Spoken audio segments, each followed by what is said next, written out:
जोंनि रायमना नेशनेल पार्कनि खाथियाव थानाय बे जांगल रिट्रिट बे रिजर्टआव मोनसे एवेयारनेस प्रग्राम हाबाफारि लानाय जादों जिहेतु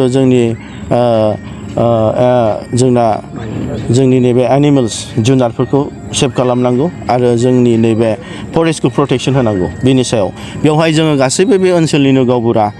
बिथांमोनखौ लेंहरनाय जादों आरो बुद्धिजिबि बिथांमोनखौ लेंहरनाय जादों आरो जोंनि बे ओनसोलनिनो लाइमोनफोर इउथ्सफोरखौ गासैखौबो लेंहरनायजों लोगोसे जोंनि NGO आरो जोंनि बनसुनि बिबानगिरि आरो बे ओनसोलनि रायजो राजा बिथांमोनखौ जों लेंहरनाय जादों आरो बेयाव जों गुवारैनो सावरायदों दे जोंनि हाग्रानि गोनांथि जिब जुनारनि गोनांथिखौ जिहेतु बे रायमना नेशनेल पार्कआ नेशनेल पार्क हिसाबै डिक्लेयार जाबाय भारत सरकारजों दा बेखौ फोथांनानै लाखिनांगौआ जोंनि बे ओनसोलनिनो सुबुंफोरनिल' नङा गासैबो जोंनिनो बे मोनसे बर' हारिनि मोनसे गिदिर मोनसे सम्पति दा बे ओनसोलावहाय जोङो रिसेन्टलि नुनो मोन्दों जे जोंनि रेयार स्पिसिस गल्डेन लांगुर जाय गल्डेन लांगुरा खालि जोंनि सोनाब आसामावल' जोंनि भुटान जोंनि बे बड'लेण्ड एरियायावल' बे थायो बेयावल' बिथांमोना मोजाङै माने थांनानै थानो हायो दा बेखौहाय लानानै गोबां फालांगि खालामनाय आरो जोंनिनो ओनसोलनिनो मानसिफ्राबो बै फालांगि खालामग्राफोरखौ हेफाजाब होनाय आरो जोंनिफ्राय लांनानै दिनै गोबां खौथि माने दस्रा देशाव फानहैनाय बेफोरबादि इलिगेल माखासे एक्टिभिटिसखौ जों नुनो मोन्दों बेफोरो जोबोद दुखुनांथाव मानो होनोब्ला दिनै जोंहा रायमना नेशनेल पार्कखौ जों सेफटि जों प्रिजार्भ खालामनायजों लोगोसे जिब जुनारखौबो जों खालामनांगोन दिनै जिब जुनारखौ जोङो प्रिजार्भ खालामनो हायाबा जाय जिब जुनारखौ गुबुन जायगायावनो नुनो हाया अब्ला जोंना जिब जुनार गैयाब्ला दिनै गुबुन जायगानिफ्राय दिनै टुरिस्टफ्रा दिनै दावबायफैनाय नङा आलासिफ्रा फैनाय नङा आरो बेजों लोगोसे जोंनि बे ओनसोलनियाबो दिनै थांनानै थानो हानाय नङा दा जोंहा दिनै टुरिस्टफोर लाबोनो हायोबा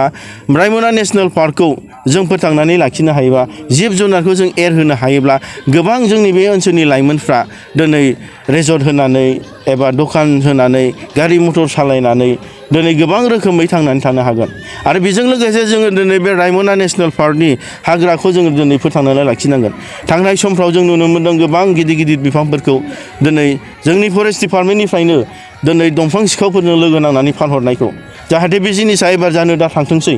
मानो होनोब्ला दिनै दंफाङानो गैलिया आरो दंफां लाइफां गैयाब्ला बे जिब जुनारा बोरै थांनानै थागोन फिथाइ सामथाइ मोनजायाब्ला अब्ला जोङो दिनै दंफां लाइफां गैयाब्ला दिनै जों आबाद मावनानै जाग्रा जोंनि बर' सुबुंफ्रा मा जागोन दिनै अखानि आंखाल जागोन आरो दिनै बेल' नङा गिथावनासिना जाहैबाय फैबाय थानाय समाव जोंनि बे हाखराव जों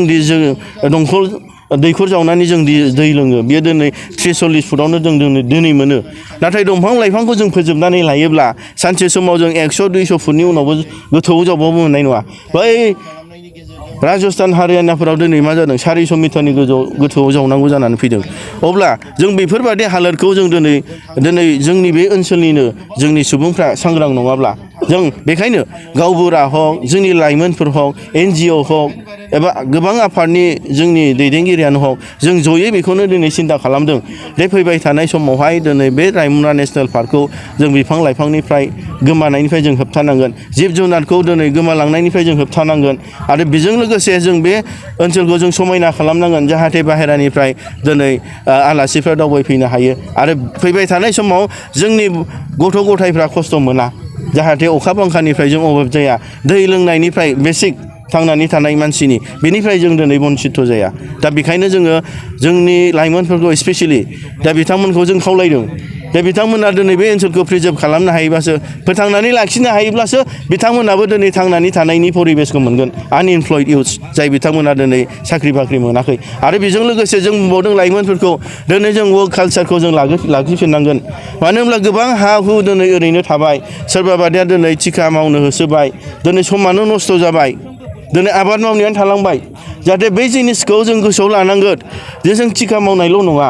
आबाद मावनानैब्लाबो जों दिनै सासे एन्टारप्रेनर जानो हायोब्ला जों खौथिनि मालिक जानो हायो जोंनि जा गोबां जोंनि सुबुंफोरखौबो आनइमप्लयडफोरखौबो जों फोथांनानै लाखिनो हायो दिनै जा हा हु दं जों गासिबो दं दैनिफ्राय लानानै जों सानलाइट दं जोंना गासिबो दं माबाफ्रा आरो बे हाया जाहैबाय बिराद हासार गोनां हा दा बेवहाय जोंना गायबानो आबादानो जायो जिखि जाया आबादानो जायो अब्ला जोंहा मोनसे थांनानै थानायनि जे मोनसे परिबेस दं बे परिबेसखौ जों लाखिलांनांगोन नङाबा फैबाय थानाय समावहाय जों मोनसेबो भागावहाय जोङो थालांनांगोन आरो जों थांनानै थानायाबो प्रब्लेम जागोन आरो फैबाय थानाय फंबाय बिनानावमोन गथ' गथायाबो दिनै एखे कालसारखौनो लालांगोन बेखायनो आं दिनै बे मिडियानि गेजेरजोंनो बुंनो लुबैदों जेरावखि थाया मानो खालि नैबे रायमना गसाइगाव ओनसोलनिल' बर' सुबुंफ्रा नङा जेरावखि आसामनि दाब दाब जायगायाव थाया मानो बेंगलावनो हक जे नागालेण्डआवनो हक दिनै जोंनि बर' सुबुंफ्रा सांग्रां जानांगोन जोंनि थांनानै थानायनिफ्राय लानानै बर' हारिखौ गेरेमसा हारि दानायनिफ्राय लानानै जोंनि राजनितिक अधिकारखौल' नङा गासैबो बिथिङावनो जोंनि राव कालचार जोंनि राव हारिमु धोरोमजों लोगोसे जोंनि आबहावा जोंनि जि जिनिसखौ जोङो लाखिनानै थांनानै थानो हागोन जों बेखौबो जों दिनै सिन्था खालामनो हागोन बेखायनो जों बनसुआ बुंबाय थादों जों सोलो आरो बोलोनि गेजेरजोंबाबो जों रायजो लाबोनायखौ आरो बेजों लोगोसे जों मोनसे टटेल रिभलिउसना मा खालि रायजो लाबोनायावल' जोंनि बनसुआ नाङाखै नांनो थांनाय नङा दिनै जोङो मावनाय दांनाय जानाय लोंनायनिखौबो जोङो मावनो थाखाय जों यां जेनेरेशन्सफोरखौ थुलुंगा होनो थाखाय जों ओंखारबोदों आरो बेजों लोगोसे जोंनि राव हारिमु कालचार गासैखौबो प्रिजार्भ खालामनो थाखाय आरो जों वर्क कालचारखौ बेसिकेलि